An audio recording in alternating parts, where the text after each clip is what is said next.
Are you gonna say good morning? We must have had a visitor last night because she's just a smelling.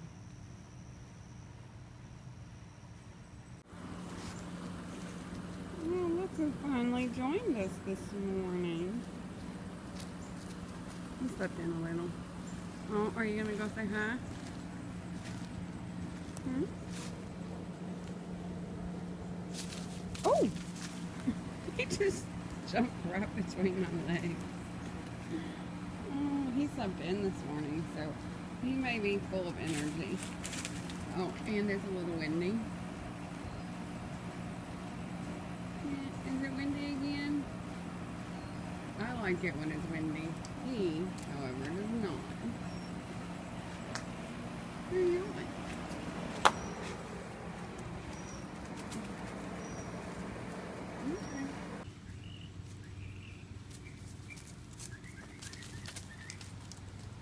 Oh, I don't know if I got it, because he's faster than I am.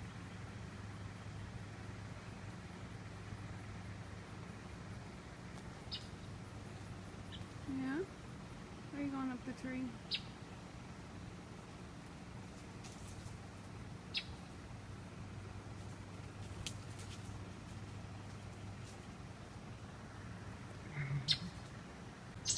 I had a friend call me yesterday, and I thought this was funny and something I should talk about. She called because she has a friend whose cat died several months ago, and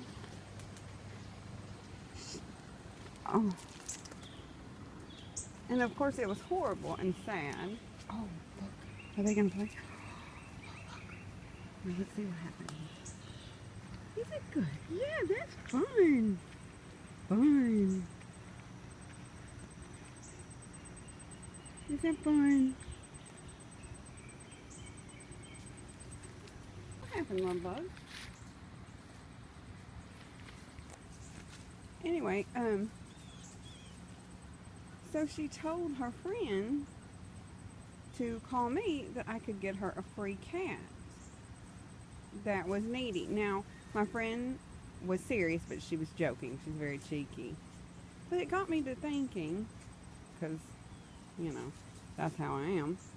And I don't want people to think that just because you pick up a cat off the street, which is pretty much really what I do, that it's free. Because if you bring... Oh, that was great. Oh, that was great. They played. And she didn't hiss. I don't know where she went. I mean, I do know where she went, but... Look. What I was saying about feral cats aren't free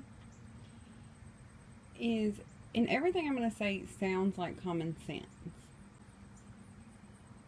If you have a feral cat that you're feeding outside, or a bunch of feral cats that you're feeding outside, and then you emotionally become attached to one, sometimes common sense has a way of just flying out the window.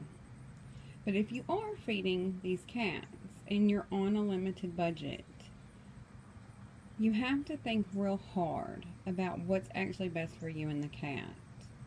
When you bring a feral cat inside, you have to treat it financially the same.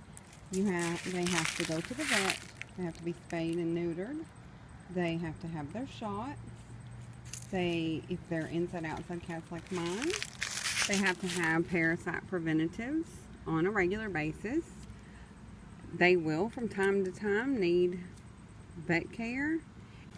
They need food every day that's suitable for a cat. They need toys. They need... You just won't even think about all the stuff that they need until they need it. And a lot of people will say, well, it's still better to bring them inside where they're safe. But there's several problems with that. One, if you bring your cat inside and you don't have the money to spay or neuter it, there are other cats in the area, and those cats, either your female that you brought in or your tom that you brought in, they'll go into heat, or they'll smell a cat in heat, and they will do their darndest to get outside.